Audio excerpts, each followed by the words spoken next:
thank everyone for coming to today's program. I'd like to introduce Ron Robinson, who is our speaker today, and he knows everything there is to know about Lincoln. So this time he's going to be talking about Abraham Lincoln and the women in his life. He has been a student of the American Civil War and Abraham Lincoln for 66 years. He grew up just 25 miles from Lincoln's Springfield, Illinois home and graduated with a bachelor's and master's degree from Eastern Illinois University in Charleston. His career included 24 years in higher administration at 3 universities, including what is now East Texas A&M University. I always have to think about that one. 20 years as president of the Richardson Texas Economic Development Partnership and 8 years as vice president of executive search for the SGR Corporation, focusing on the placement of economic development executives in the South and Southeastern states of the U.S. He also is on the board of the Lincoln Forum, which is over in Gettysburg, correct? Yeah, in Gettysburg. And Ron and his wife, Pat, have 3 kids, 7 grandchildren, and 6 great-grandchildren. And I also want to thank Sue Jones for being our sponsor this month. So without further ado, I'll turn it over to Ron. No applause. All of you have a sheet of paper, I think, that I passed out, and it's kind of the outline of what we're going to try to do today. And if you look at it, what we're going to try to present first is we're going to talk a little bit about Lincoln and who he was, and get through that. We're going to talk a little bit about William Herndon, and I'll tell you about him in a minute. And then we're going to spend some time talking about the early years of Lincoln and his family with Nancy Hanks Lincoln, Thomas Lincoln, and Sarah Bush Lincoln. And of course, I'll explain all of them as we get to it. But these are the early years in the early 19th century of Lincoln's life. And then we're going to do an overview of Lincoln and women. And it's going to be an overview that's general in nature from several different sources. And then we're going to talk about 3 specific women in Lincoln's life, which I think would be of interest to you.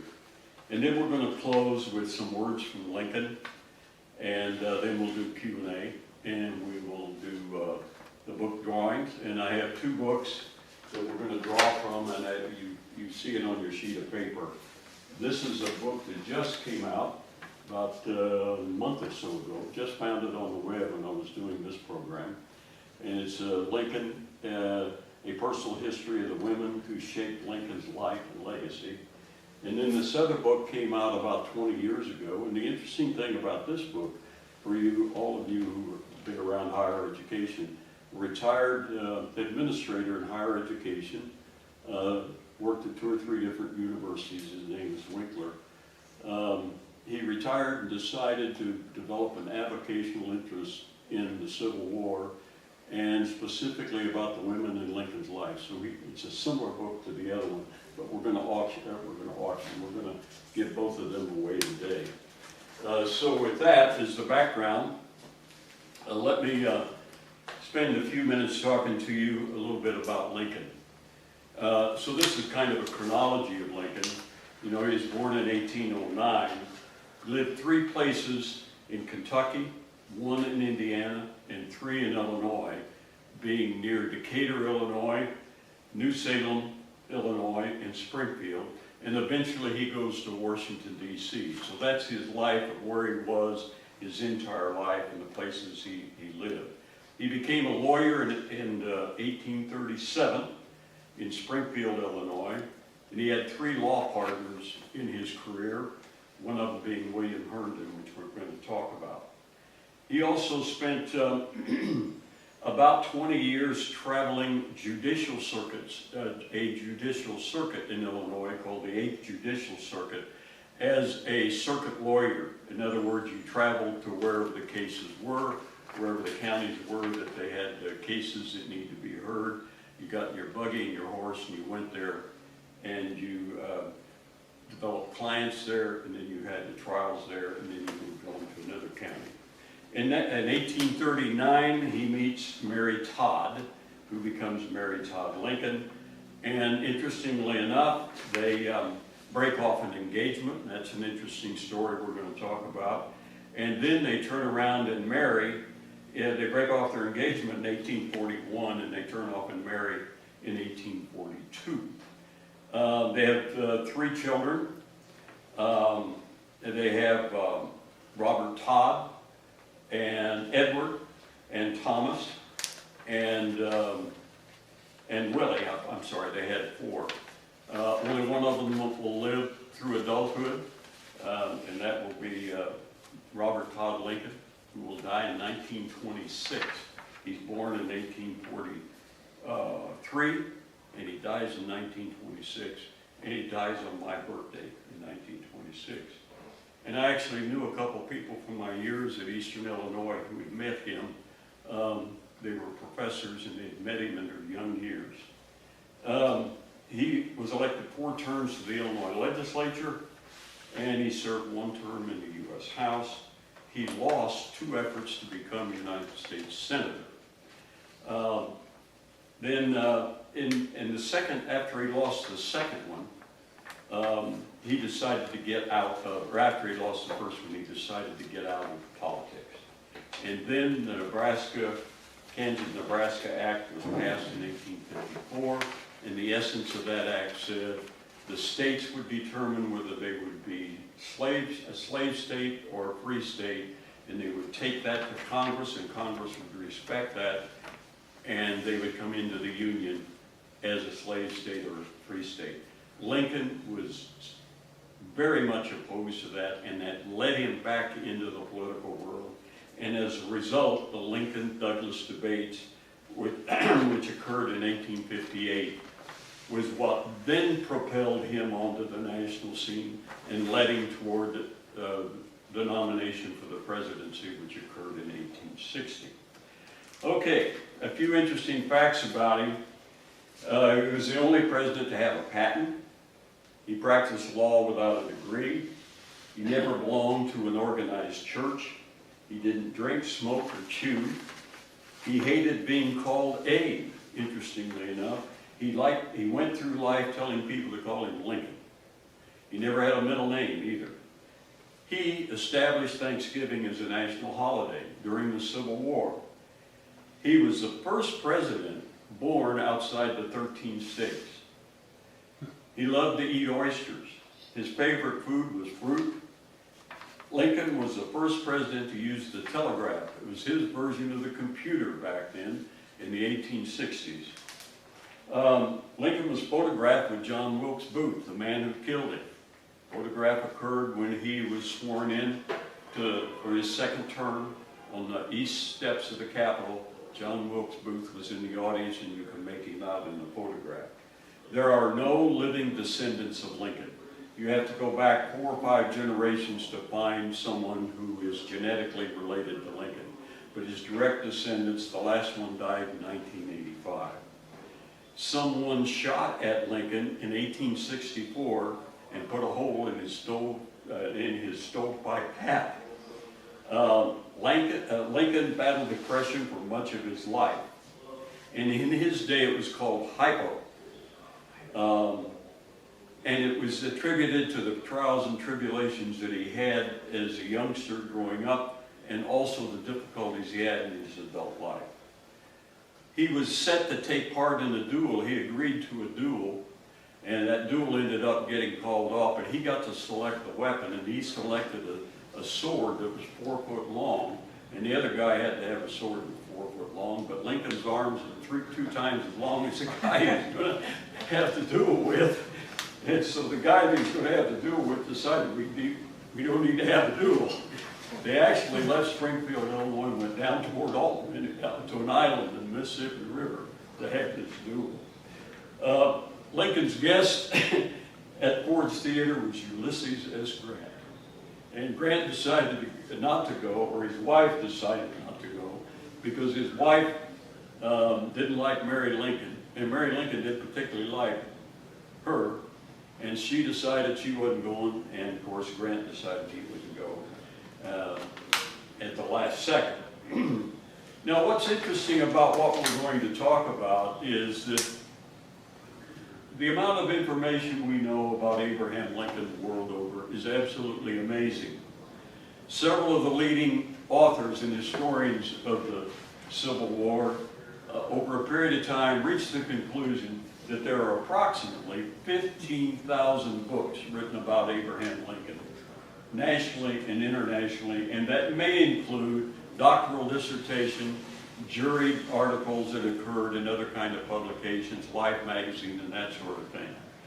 But 15,000 books, and one of those people that I happen to know who also talks about this all the time is Frank Williams, who is one of the founders of the Lincoln Forum, and he was one of that group of historians that put their heads together and tried to come up with a number.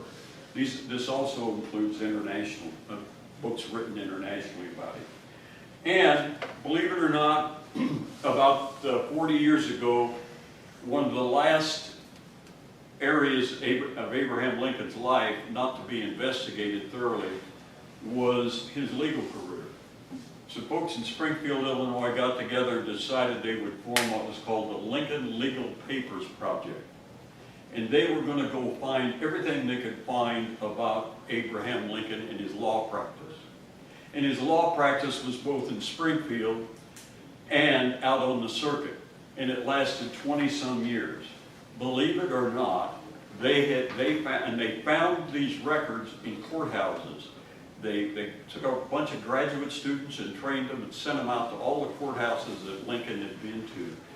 And they went through all of the records up in the attics and down in the basement, dusty records, stuff that hadn't been seen in 100 years.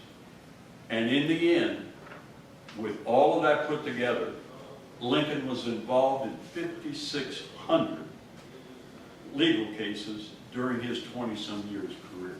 And those are documented. You get online, if you want to pay a couple $100, you can look at every one of them. And this was all done by historians and validated many times over. And they're still finding some that they didn't know existed, because he was a lawyer for some cases outside of that 8th Judicial Circuit all over the state of Illinois. So what's interesting about all of that, and the reason I share that with you, is because there's still a significant amount about Abraham Lincoln that's not known. For example, Lincoln, we don't know who Lincoln's grandfather was, who Lincoln's mother's father was. The only thing Lincoln said was that her mother, Lincoln's mother, we're talking about Lincoln's mother's mother, who she had the child with, was that he was a very well respected Virginia, a member of Virginia society. Now, why that's important is that they have not been able to trace back into Lincoln's lineage on that side of the family. And there's been this has been going on for 100 years trying to sort that out. Probably 20, 30 different historians in their books have tried to sort out who Lincoln's grandfather was. And then you would be able to go back even further. And on his father's side, believe it or not, there's not absolute proof that Thomas Lincoln was his biological father. So we know who his biological mother was, we just don't know anything about his lineage back behind that. But there's still people today who say that Thomas Lincoln was not his biological father. Some of it's based on the fact that Thomas Lincoln remarries after Nancy Hanks Lincoln, Lincoln's mother, dies. Thomas then marries again very quickly, and we'll talk about that in a little bit. And he marries a lady who's still young enough to have children. He's still young enough to have children, and they don't have any. And then in Kentucky, there emerged after Lincoln's death a variety of people who said Thomas Lincoln was not the father of Abraham Lincoln. That debate is still going on. Every once in a while, you will see stories about that. Now, before we get into the rest of it, I want to show you some pictures very quickly. And let me see if it'll come on. Okay, if you look at what I handed out to you, I said William Herndon, the man who dug it all up. Herndon was Lincoln's law partner for 20 years. And Lincoln, over that period of time, shared with Herndon some of his family background and some of the issues related to the Lincoln family. And Herndon then decided that at some point in time he was going to write some stories about Abraham Lincoln. He was such a fascinating guy. Well, what happened was that Herndon talked to a lot of people during Lincoln's life about Lincoln and his personality, etc., and so forth. But immediately after he died, after Lincoln was killed, within a week, Herndon was out at New Salem trying to find people who knew Abraham Lincoln to talk to them about Abe and what did they know about him. He spent the next 5 years or so, he was a lawyer, he was Lincoln's law partner, but he spent the next 5 years or so almost totally trying to find people who knew Lincoln. And he started at New Salem, and then he went outside of New Salem into the state of Illinois with people who knew Lincoln, that Lincoln may have talked to him about his background and his life. And then he went to Kentucky, where Lincoln had lived in 3 different locations as a youth. And he tried to find all the people there who knew anything about Lincoln back in his early years, because that's where they would have known him. He went to Indiana, did the same thing. He actually went to Missouri and visited with a lady that we're going to talk about here in a little bit. So Herndon did all of that, and he's going to write this book.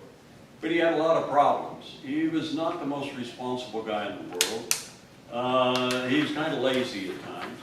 And he also had an alcohol problem. So he gathers all this stuff up, and he ultimately doesn't write the book.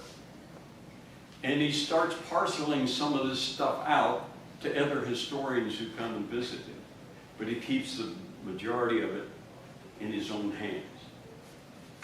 Finally, he gets ill, and in the 1880s, a guy by the name of Week comes along, and Week becomes his ghostwriter, and they produce the book about Abraham Lincoln. Now, that being said, one of the things that he did very early in the game was he discovered a lady who had died by the name of Anne Rutledge.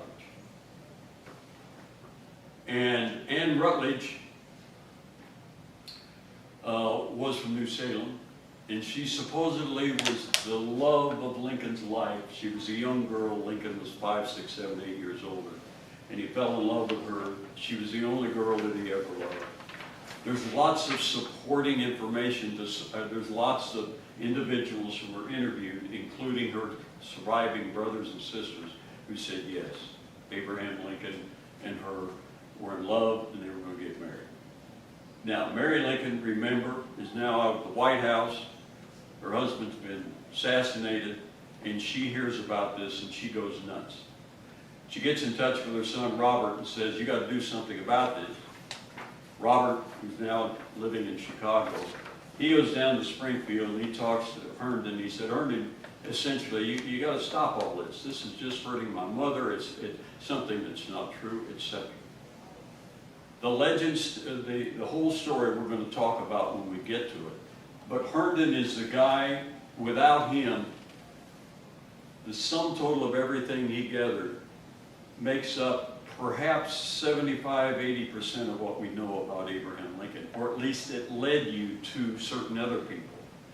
And people as late as one of the lady historians whose name escapes me at the moment, Ida Tarbell, retraced some of, and she wrote a book about Mary Lincoln, and she retraced a lot of the steps that Herndon took, trying to verify what Herndon found out when he visited Kentucky and Indiana. So that's William Herndon, and I think he's about as ugly as anybody could be. And also want to mention the Gilder Lehrman Institute, and just briefly say, if you're interested in Abraham Lincoln and you want to read anything about him that you can go to the bank on, go to that site on the web. They are the premier national, international historical institute in the United States. And their reach is all over the world. They're involved with annual awards of all kinds of history books that are written, and they're well looking at it. Well, here's a picture of the guy himself on the left. This is the earliest picture that we know that was made of him. And the other picture is at the end of his legal career. There's the famous Duff Armstrong legal case, which occurred in Bairdstown, Illinois. I won't go through the details with you. But this was what he looked like 20 years later. He was in his early 30s, the picture on the left. And of course on the right, it's 1858. Here's a picture of he and Mary. Both of the pictures are reversed, and they're shown together. They never had a picture made of themselves together.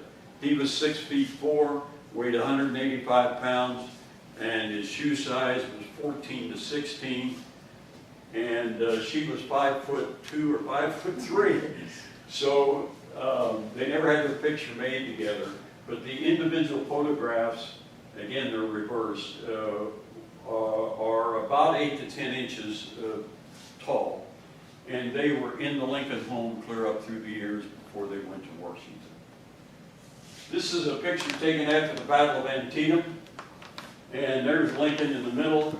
And he's looking at this guy right here. This is General George McClellan. And he went up there to talk to McClellan to try to figure out why he lost the Battle of Antietam. He had technically won it because Lee withdrew from the field first, but actually McClellan should have won the battle. But and I put it in here just to show you how tall he is. If you look at that, that would be I think the standard height of men at the time of the Civil War was 5'4" to 5'6". So Lincoln was 6'4". So you can see he's a head taller than all of them.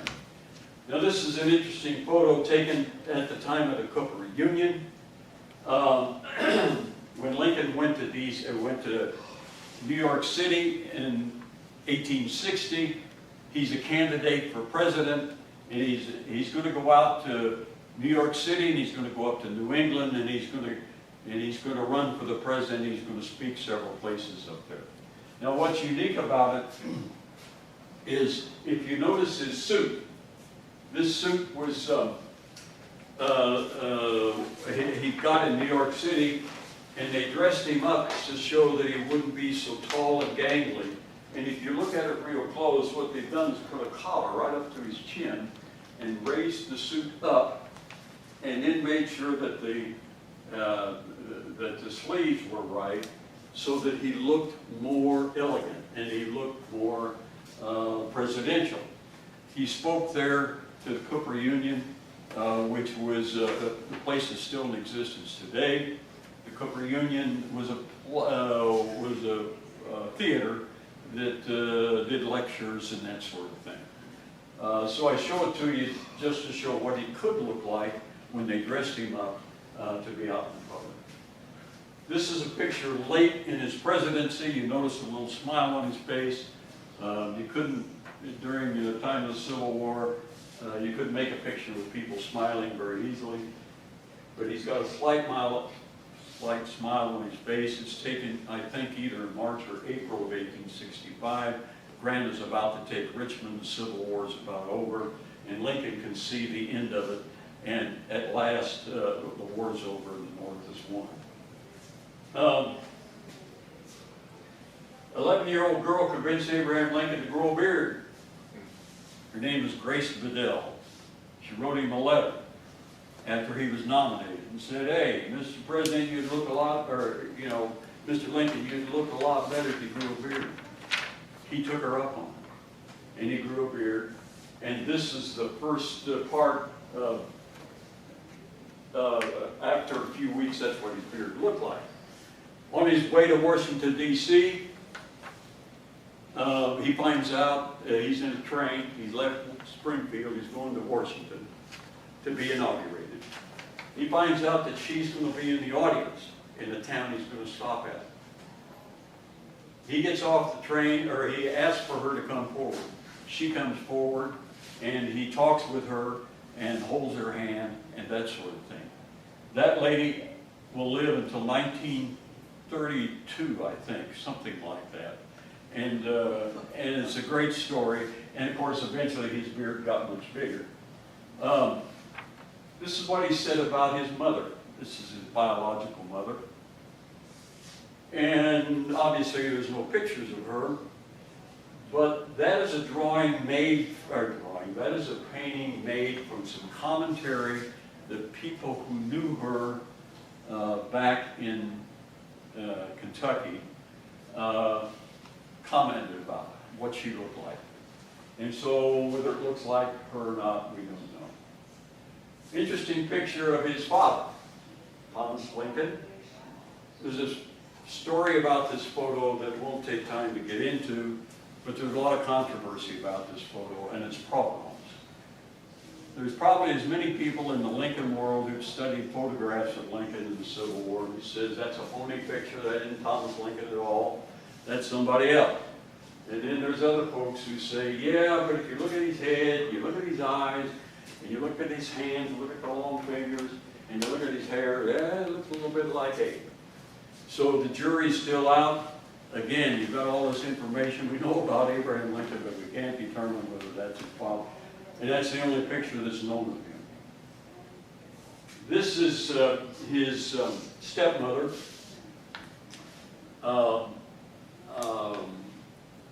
Sarah Ross Lincoln.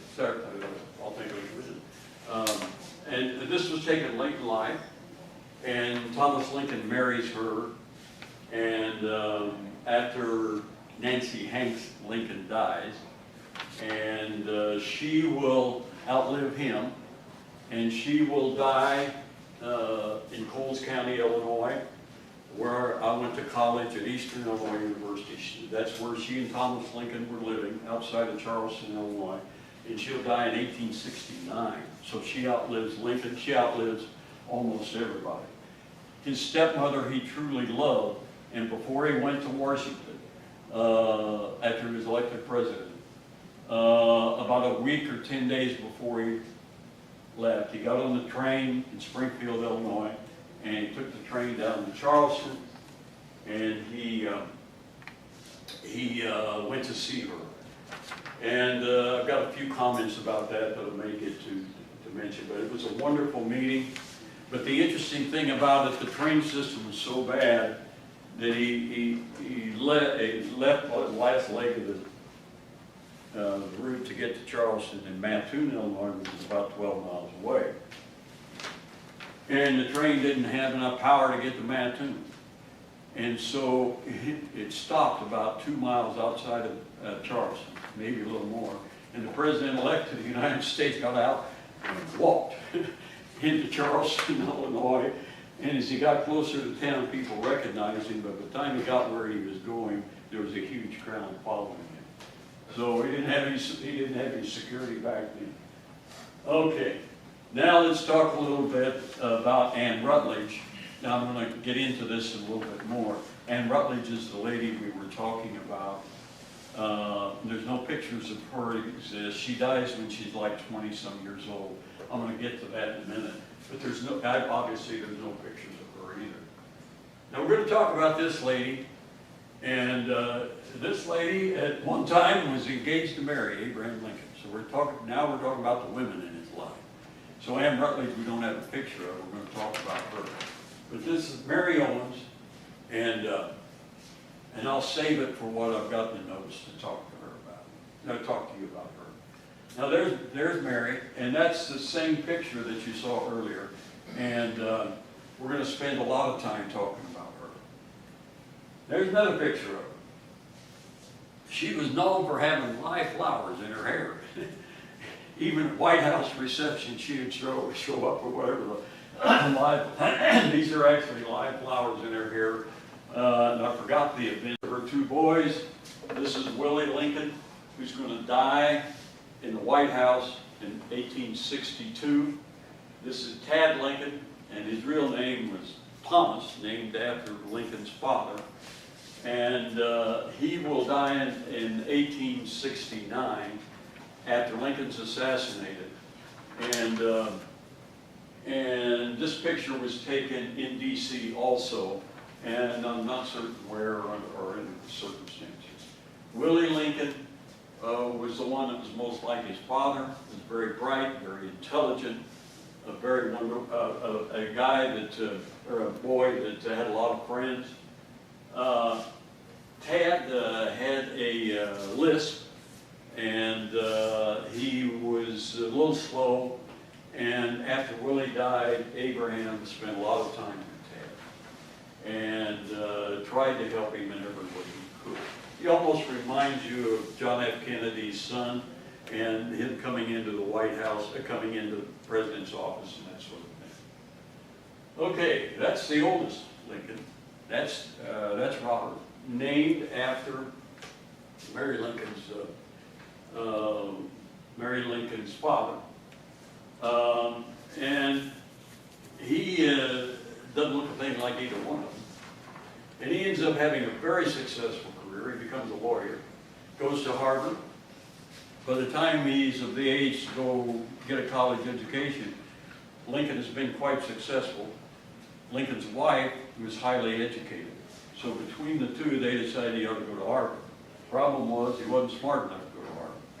And so the way, if you weren't smart enough to go to Harvard, you went out to New England. You went to 3 or 4 or 5 preparatory schools that Harvard had designated. If you did well in one of those schools, they might let you go. Well, so he did that. Robert did that. And of course, Lincoln had become quite well known at the time. So anyway, he got admitted to Harvard. He graduated, became a lawyer. Eventually becomes a well, I'll hold that for later. Okay, that's what he looked like in his older years. You know, in probably 3 or 4 years before he passed away. So that's what he looked like. Abe looked like before in 1860, before he got his beard and all of that.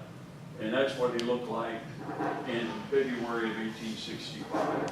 So that's how he aged over the course of the years. Okay, that's the slideshow. Now, here's what Herndon did. After the death of Abraham Lincoln, Herndon tasked himself with compiling histories and stories of his former law partner's life to eventually put into the biography. It's not an easy task, and it would take a good part of the next 20 years of his life to do so. I think I mentioned that. And he and Herndon had a marvelous relationship, Lincoln and Herndon. And Lincoln was out on the circuit for many months of the year. Herndon stayed in the office, and he took care of the local practice that the firm had.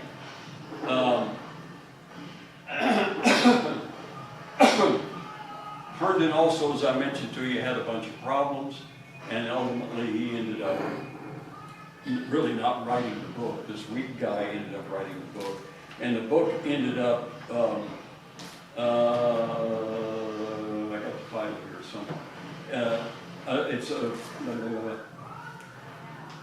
Lincoln, the True Story of a Great Life. And you can still find that. You can still find copies of it that you can buy today. It's been reprinted many, many times. Now, let's talk about Lincoln's mother, Nancy Hanks Lincoln. She was born on February 15, 1784 in what is now West Virginia. Her mother was Lucy Hanks. And at some point in time, Abraham said of his mother, "Bless my mother, all that I am or all I ever hope to be, I owe to her." As Nancy grew up, she became skilled in the art of needlework. She became an excellent seamstress.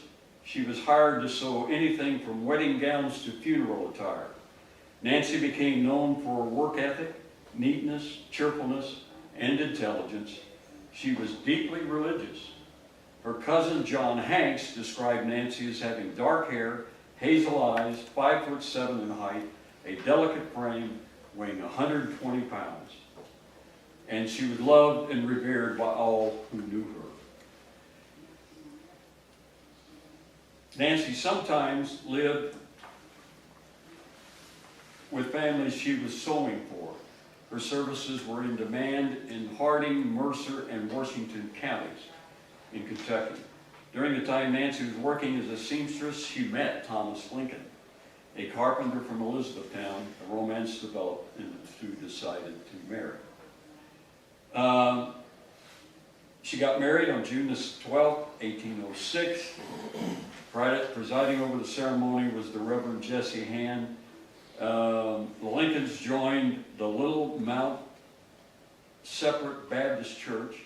A daughter, Sarah, was born to the couple in February of 1807. Later, the Lincolns moved to the Sinking Springs farm on Nolan Creek, about 3 miles north from Hodgsonville, which is one of the towns they lived in.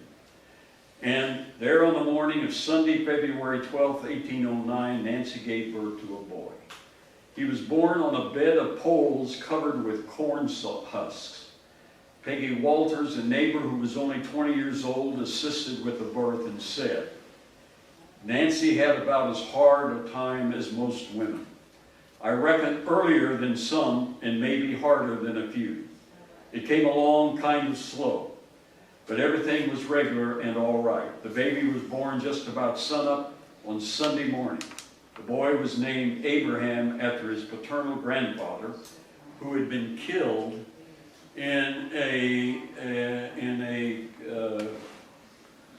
by an Indian who ambushed the grandfather and 2 or 3 of his sons, including Lincoln's father,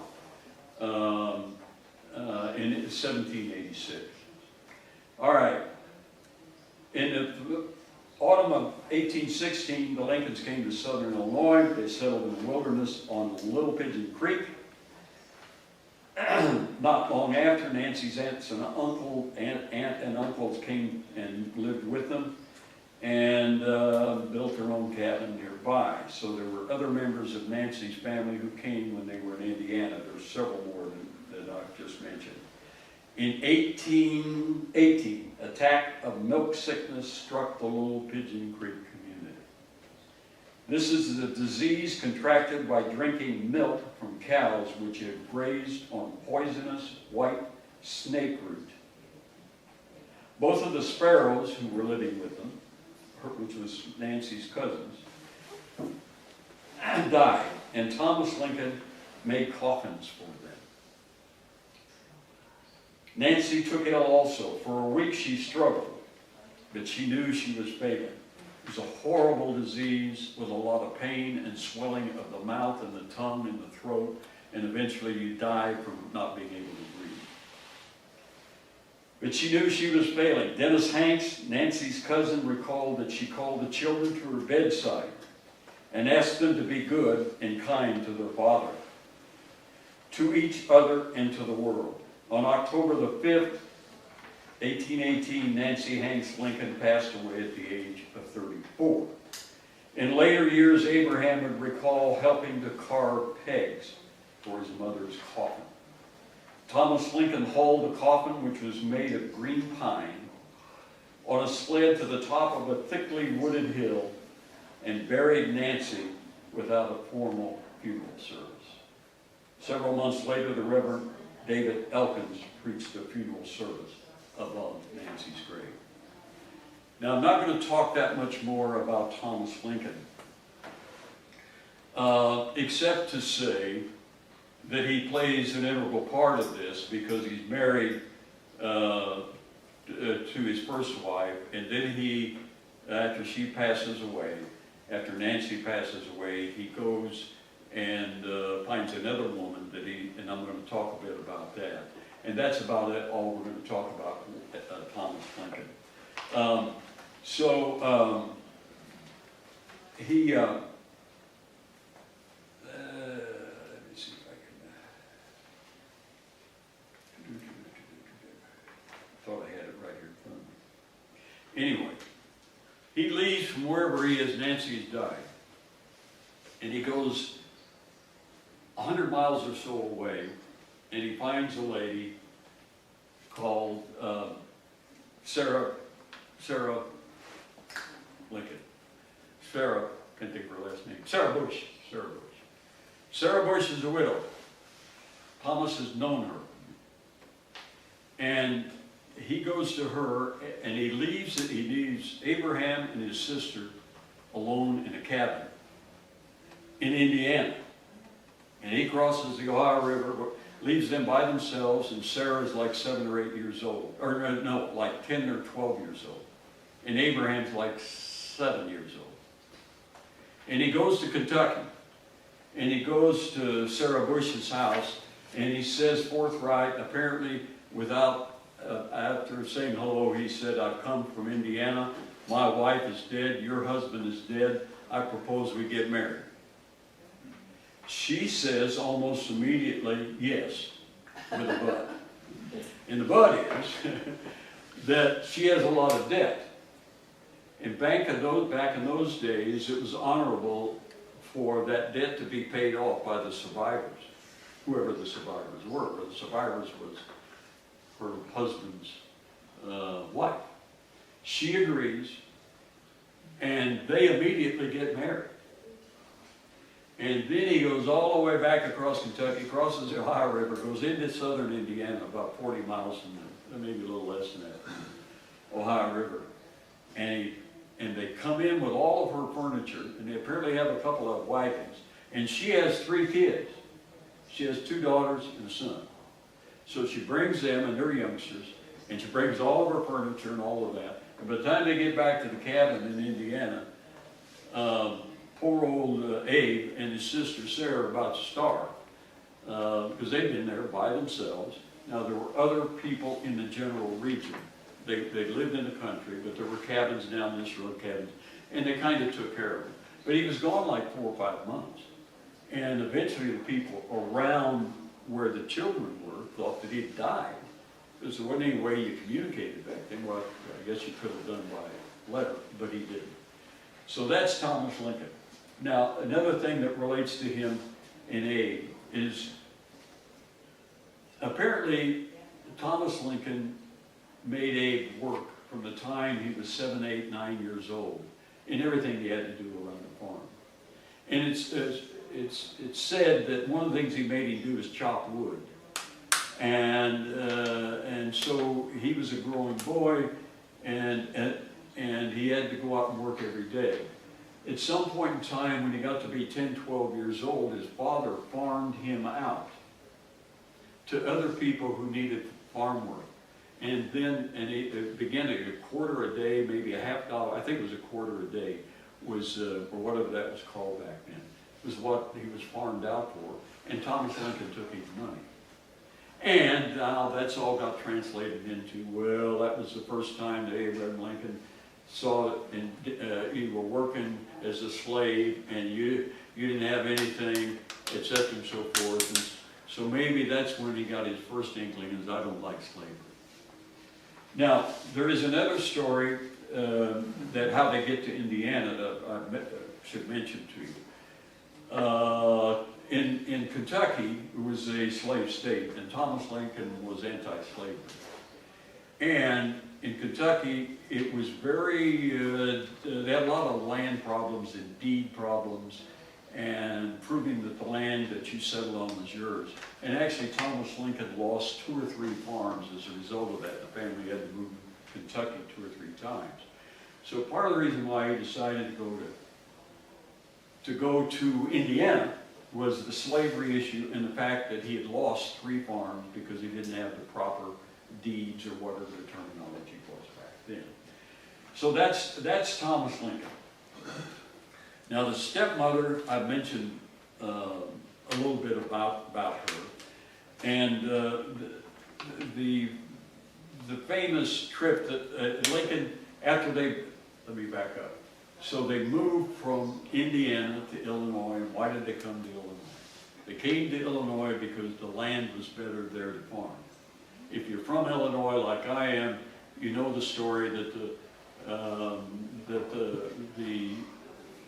in Illinois at that time you could ride a horse and wouldn't be seen because the grass grew so high you couldn't see the horse. Whether that's true or not, who knows? But that was the argument.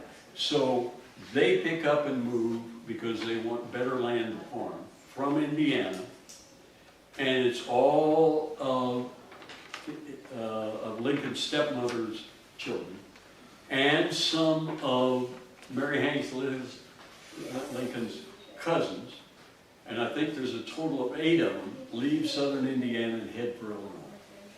And they get to a place along the Sangamon River near Decatur, Illinois. And they get there in 1830. And 1830 is the year of the big snow. And it's still talked about in Illinois, where it started snowing before Christmas in November, and it didn't stop until the first of the year, and they had snow in places that were 12 foot deep. I've read that in several different books. So coming to Illinois to farm, coming to Illinois, and of course they didn't have much to eat. They'd built a log cabin along the Sangamon River, and when the spring came, the Lincolns decided to hightail out of there and go back toward Indiana. Well, they get down as far as Charleston, and it's about 100 miles south of there. And they meet some people that they knew in Indiana, and they decide to settle there. And that's where they ended up living the rest of their life. I mean, Thomas Lincoln, Sarah Bush Lincoln, Sarah Bush's kids, and some other folks. And they settled on a farm south of Charleston, about 6-7 miles. Anecdotally, when I was a freshman in college, you had to be a member of the history club. We went out in the spring of 1960, and we helped clean up Lake Log Cabin State Park so they could have the tourists in for the summer.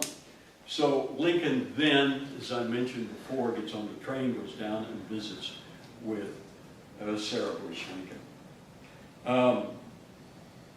And so he spends a day with her, and then he leaves. And the story goes something like this. She embraced him when they parted and said she would never be permitted to see him again, that she felt his enemies would assassinate him. Now this is coming from 2 or 3 different sources who were there when this happened. He replied, "No, Mama." He always called her Mama. "They will not do that. Trust the Lord and all will be well. We will see each other again." And that's the last time he saw her.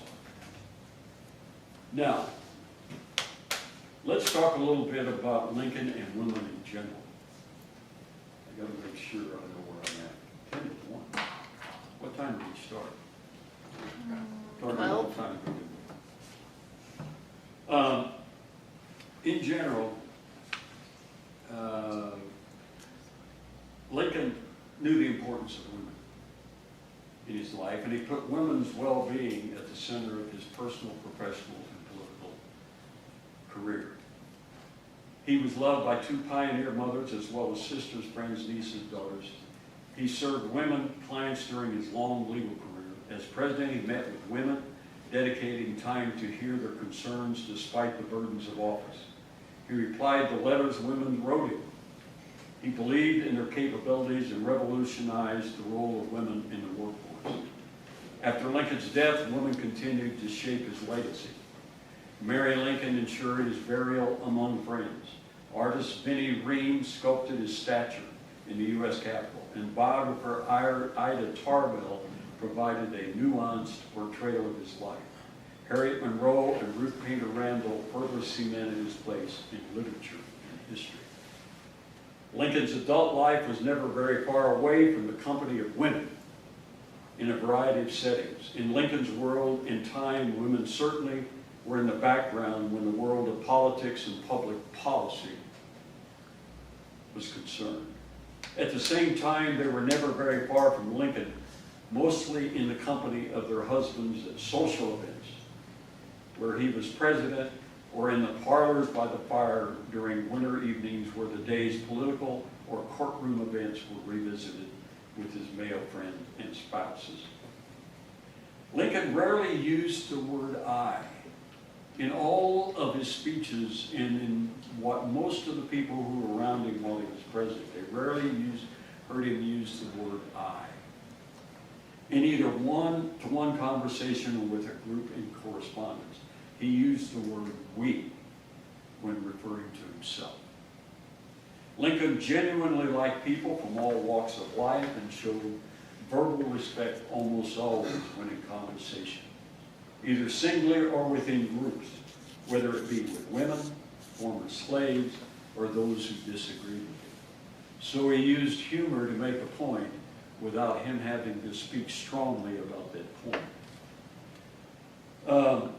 The combination of these three personality characteristics were the core of Lincoln's communication skills. There's a lot here that I have prepared to share with you about comments of people who knew Lincoln and his view about women. But I'm only going to do a couple of them in the interest of time.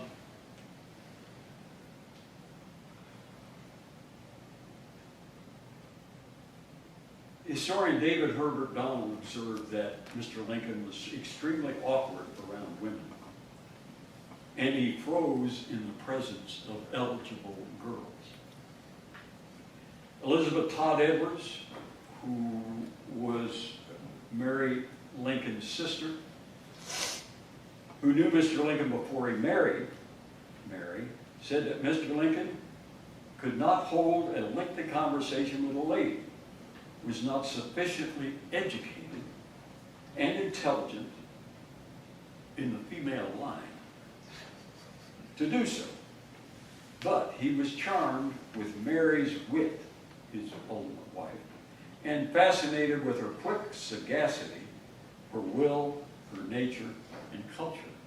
It's an interesting comment. Here's one that's a little funny. Elizabeth Allen Bradner, who's another author, wrote that Mr. Lincoln was popular with women in Bloomington, but that in another town on the circuit, the old lady who kept the tavern always made a large bowl of custard for the middle of the table when the lawyers were her guests. This is out on the circuit. Coming to the table on one of their visits, Mr. Lincoln asked with a smile, "Davis," meaning David Davis, a lawyer friend of Lincoln that he later appointed to the Supreme Court. "Davis, did you ever see anything kept like that? It looked just like that when we left last fall." Talking about the custard.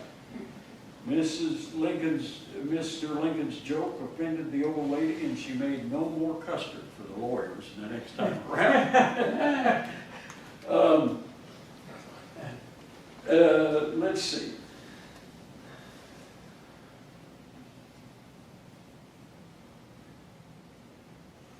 Oh, this is one from Lincoln when he was president. Mr. Lincoln could be charming, especially as president. Actress Charlotte Cushman met with the president in 1861.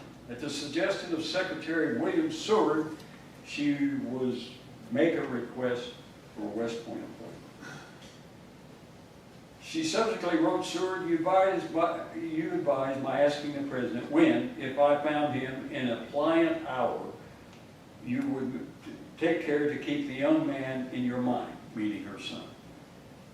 "When you did me the honor to present me," talking about Seward, "I was so completely taken up with him and his humor that I forgot my mission and came away without asking him to appoint my son to the Supreme Court." So those are some of the general things that relate to him in a general way about women. Now let's talk about Anne Rutledge. 1835. Typhoid hit the town of New Salem, and Anne Rutledge died at the age of 22. Now, I'm going to skip all through this, but Herndon is the one who found Anne Rutledge. And Herndon goes out to New Salem, and he gets this information, and he thinks he's found crown jewels to this whole thing. So he ends up talking to her brothers and sisters. He ends up talking to several of the teachers has been in New Salem. He talks to a minister or two. The sum total is he comes up with 24 people who say Abraham Lincoln knew Anne Rutledge, and he courted her, and he visited with her many times in her home a couple of miles outside New Salem. And she suddenly gets sick, and she dies. And the story goes from many of these people is that Lincoln never left her home, never left her grave, and at one point in time went out and laid on her grave because he didn't want her to face alone by herself. He often said, supposedly by 2 or 3 other people, that he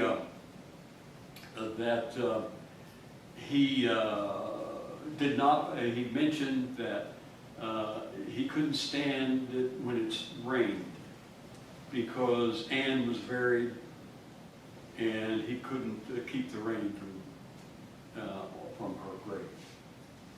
Anecdotally, 40-some years later, they dig up Anne Rutledge. They dig her up. The town of Petersburg is about 3 or 4 miles away, and there was a minister there at a church. He had a graveyard.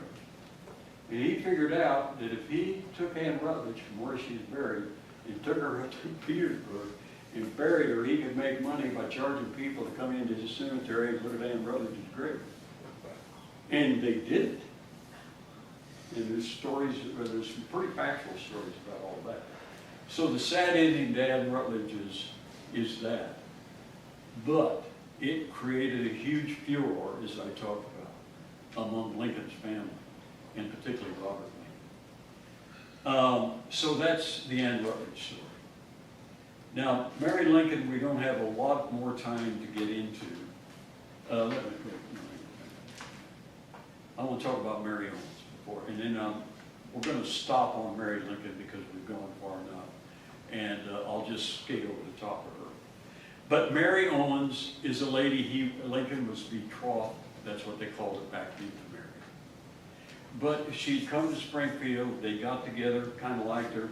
They get the betrothment, and apparently betrothment meant, hey, would you agree to marry me? Yeah, I agree to marry you, and that's all it was.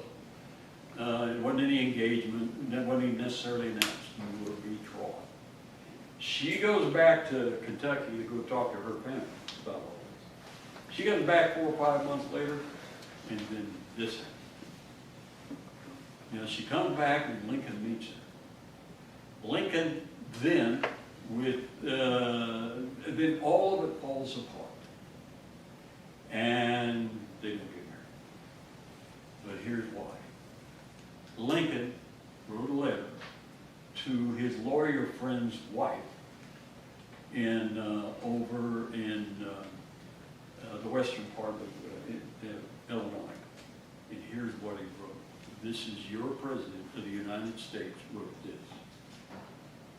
I knew she was oversized, but she now appeared a fair match for Falstaff. Now this letter still exists. I knew she was called an old maid, and I felt no doubt of the truth of at least half of the appellation, whatever that means. But now, when I beheld her, I could not for my life avoid thinking of my mother, and this not from withered features, for her skin was too full of fat to permit its contracting into wrinkles, but from her want of teeth, weather-beaten appearance in general, and from a kind of notion that ran in my head that nothing could have commenced at that size of infancy and reached her present bulk in less than 35 to 40 years, and in short, I was not pleased with her. Now, that's the same guy who wrote the Gettysburg Address, wrote this letter about this lady. Well, so then there's a whole bunch of stuff occurs, and she ends up, they don't get married, she ends up in Missouri and marries a guy, and she has 5. He said, I gotta talk to this lady. He sees the letter I gotta talk to her. So he goes down there, and she marries, she has 5 kids, she has a wonderful marriage, but her tombstone reads as follows. I find this hard to believe too. Abraham Lincoln's other Mary. Here lies Mary Owens Vineyard, 1808 to 1877, who rejected Abraham Lincoln's proposal of marriage in 1837. So Lincoln could be kind of, he isn't all that we actually perceive him to be. Now, I'll mention, I'm going to read one paragraph about Mary Lincoln, and we'll stop and do Q&As. I'll be happy to talk to you about anything. Michael Burlingame, who's the premier Lincoln historian today, he lives in Springfield, Illinois. He said, Burlingame, and I'm reading this from another publication, maintained that Mrs. Lincoln nagged and abused her husband. He wrote that Mrs. Lincoln took the broom to her husband, according to Hilary Gobin, a neighbor of the Lincolns in the 1850s. Mrs. Gobin recalled her mother saying that Mary and Abraham were very unhappy in their domestic life, and she was seen frequently to drive him from the house with a broomstick. As a young girl, Lizzie DeCastros visited the Lincoln home with her mother and observed Lincoln flee out the front door as his angry wife attacked him with very poorly pitched potatoes and a skillet. A servant girl recorded that one day Lincoln prepared to leave for Taylorville, a town about 30 miles down the road. His wife read him out of the house half dressed as she followed him with a broom. Lincoln told the servant not to get scared, but to go into the house for him and fetch him some clothes, which he donned and then went uptown through the woodhouse and alley. Now, there's numerous stories like this, and when you get to the White House years, it even gets more pronounced. She was very much disliked in many respects when she was in D.C. as the wife of the president. She did hold various receptions and did quite well. After all, she was from a very wealthy family in Kentucky. We really didn't talk about it. That's part of what I had in here to share with you. But she was from a very wealthy family in Kentucky who was well connected politically. Henry Clay was a close family friend. She was very well educated. She spoke French. She spoke very fluently. One of her great-grandfathers was the governor of the state of New York. So she is this very well-educated, very well-learned lady. She goes to Springfield, Illinois, frontier, and she meets this guy from the country, Lincoln, who was not very well-educated at that point in time, and et cetera, so on. So she does well in the White House, doing the fine stuff. But other than that, she dislikes a lot of stuff that's going on. She refuses to let Lincoln meet with a lady by herself. So if someone in an event in the White House comes up to Lincoln, a lady, and her husband's 4 steps away, and Lincoln says hello, Mary gets mad, because you aren't supposed to do that. Mary dislikes anyone who tries to get Lincoln to do something that will help his political enemies. Lincoln always helped people in his cabinet and in the Congress and so forth who didn't disagree with him. He was not one of those who his opponents he disliked and he ostracized them and so forth. After all, one of the biographies by Doris Kearns Goodwin was, what was the title of it, Susan? The title of that book was A Team of Rivals. So he brought into his cabinet half of his cabinet were people who opposed him. You don't do that today. But she didn't like those people, and she didn't want him around those people. She also extravagantly bought stuff for the White House. She exhausted whatever budgets the Congress had approved. She spent money on credit. She would call people in New York City and say, we need some dishes, here's the kind I need, and they would send them down to her expecting to get paid. They didn't get paid. She would then go to some of Lincoln's supporters, and she'd say, I need $5,000. People would support her financially. I need $5,000 to pay for the place. And when Lincoln dies, some of it comes out while he's president, but when he dies, it all comes out in the open. That results in her not being liked at all by the leadership of Congress, and she basically becomes isolated from everything in Washington. She leaves. She's very upset with the whole situation in the U.S., the way her husband's been treated, the way Congress has treated her, Washington's treated her. She takes Tad, her youngest son, and she goes to Germany. He ends up dying. Things don't get any better over a period of years. She goes back to Europe, and she goes to southern France to a town called Pau, and she spends a couple of years there. She will end up being taught Tad, Robert, her son, will end up having her committed to a sanitarium in the 1870s. And that's today's, they felt that she was mentally incompetent. And he has her committed. And she is there for several months and tries to get out. And finally does. And her sister takes her back to her house in Springfield, the same house she got married in. She and Lincoln got married in her sister's house. And she will die there in 1882. They think that she probably had diabetes. They think she had a couple other illnesses that caused her to be so difficult to get along with. So it's a sad commentary on how it all ended with her. There's a lot more here I could share with you. But enough said about it. We've gone over time a little bit. But anybody got any questions that I could answer about Abe and Mary?